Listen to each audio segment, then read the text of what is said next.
This is Our View, brought to you by the proud members of the Washington Federation of State Employees.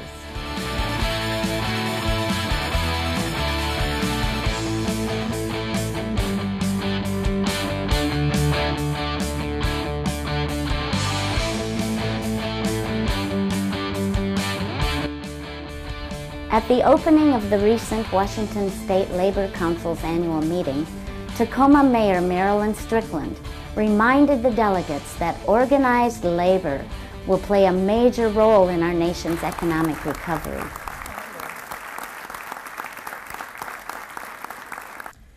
During these tough economic times, it's incredibly important to acknowledge our successes. And one of the things that I think it's very, very important for us to recognize is that organized labor is a big part of the economic recovery. Don't believe the hype.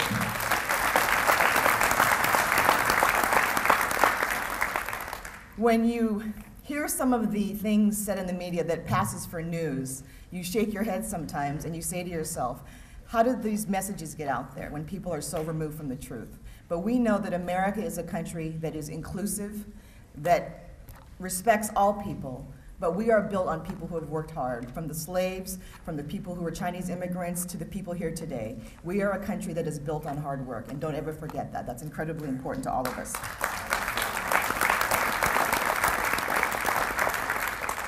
One of the things that I think it's very important to do is to acknowledge the contributions to our communities that organized labor makes. You volunteer in our schools. You help do so many things that make our communities very, very strong. And as mayor of Tacoma, I personally want to thank you for all you do off the clock to make our communities safer and stronger. Thank you so much. Washington Labor got a chance to hear from the new Secretary-Treasurer of the AFL-CIO. Though she mentioned our many accomplishments, our challenges remain huge. No state has built a smarter program or advanced a more member-driven education program than the Washington State AFL-CIO. That's right. You've lifted every worker, the state's entire economy, by tying the minimum wage to the cost of living, which was the first time it was done ever in the country. So you have a lot to be proud of. Yeah, give yourself a hand. Let me give you kudos for another success of the Washington State Labor Council. You passed a collective bargaining bill for public employees, which allowed 32,000 more workers to organize and join unions and gain a voice at work. That's right. Now, it's been a long time since America's workers built the things we buy. And that hurts, doesn't it? That's a root cause of the hard times we're in. Working families are hurting. We know this. Washington has an official unemployment rate that's, I think, near 9%, and that doesn't even reflect the true jobless rate, right? Those we're not even counting. So people are frustrated. It's no secret that 2010 is the year of what we're calling the angry American. We see it in the recent elections. We see it in the Tea Party madness. We see it on the Gulf Coast. We see it in the decline in confidence in large institutions of all kinds, from government to corporate America, from Wall Street to the political parties, even to the labor movement. We can see it in the hateful anti-immigration law in Arizona, and we see echoes of it in some of the measures on your November ballot, right? So I understand the anger, believe me. It makes sense. It makes sense to be angry. Losing a job is hard, and it's hard on a family. And I don't care how even-tempered you are, it's tough. And we're talking about people losing homes, their savings. We're talking about their retirement security, their dreams. They've lost everything that we thought America was about. And I'm sure everyone in here knows someone who's unemployed. I mean, raise your hand. Do you know someone? Everyone in here essentially knows someone who's unemployed, and that is wrong. 15 million Americans who want to work can't find work. Half have been jobless for more than 6 months, longer than they've even been, the statistics higher than when they, as long as they've been keeping records, they haven't seen these statistics. That is a crisis. And we don't just sit back and watch a crisis, do we? We drop what we do and we fix it. That's why we will never, never stop working for jobs. And neither will you.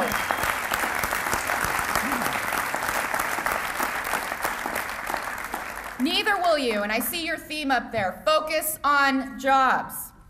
So the good news is we are still developing the technology of the future right here on American soil. Wind turbines. Even an electric hybrid airplane from Boeing, right, is in the future. You know, if we don't build things here too, we're not going to keep innovating here too. It's not enough just to develop the ideas here. It's not enough. You know, we find ourselves watching our high-tech ideas arrive as products into the port of Seattle on cargo ships from Vietnam or China. That's not right. We've got to build the technologies of the future right here in Washington State. Come on.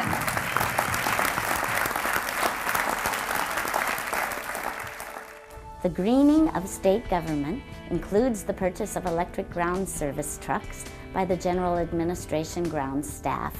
But their environmental and economic good sense has resulted in other good practices as they take care of the state's property.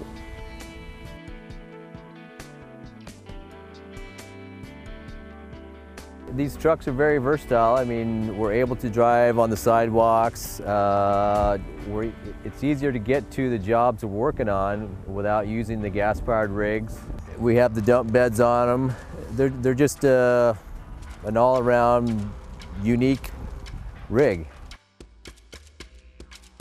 Well, the maintenance on them, I mean, there's not as much maintenance. We charge them usually every other night. You know, getting the gas, maintaining the oil changes. I just think overall we're saving money by using electricity rather than fuel.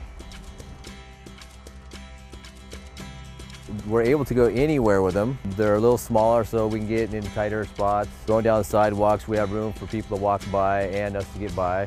Actually, I think the numbers are like we're saving 34 tons of carbon emissions by just switching to the electric rigs rather than the gas rigs. I mean, there's a spot over here on the West Campus here where somebody drove through the lawn and totally, you know, left their tire prints. These we can drive anywhere without leaving marks. Well, besides, I mean, the vehicles, I mean, we're doing new techniques with the lawns. I mean, we're cutting a little higher, letting it lie. We're going organic fertilizers, just doing everything we can to, you know, better the environment. The fertilizers we're using now, I mean, there's not the chemicals we used to be using. It's not washing into Puget Sound down here. We got, you know, Capitol Lake right down here. You know, letting the grass lie. It's actually its own fertilizer. It's all natural. So, and it looks the same, if not better. Well, you see all walks of life here. I mean, you see everybody from all across the country asking questions, loving the campus, what you do here, and it's a nice place to work. I mean, everybody loves it. You ought to stop out and check out the campus. I mean, see all the work we've done to it, all the leaves changing colors, falling. It's just an awesome place to be. Bring the family and visit the state capitol. Labor has a history. Here's Ross Reeder.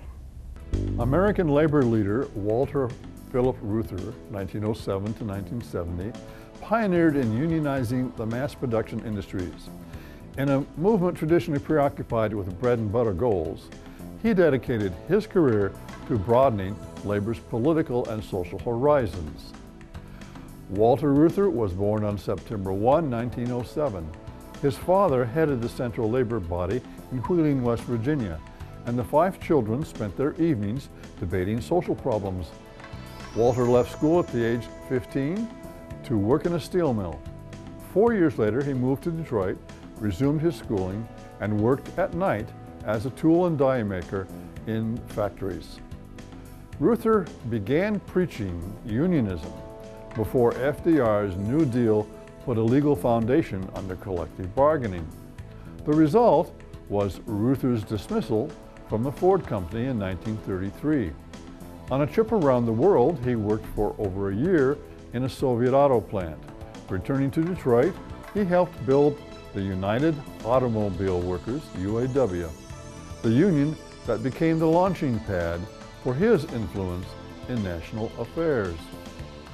The dynamic red-headed Reuther slithered through National Guard lines in the 1937 sit-down strikes at General Motors.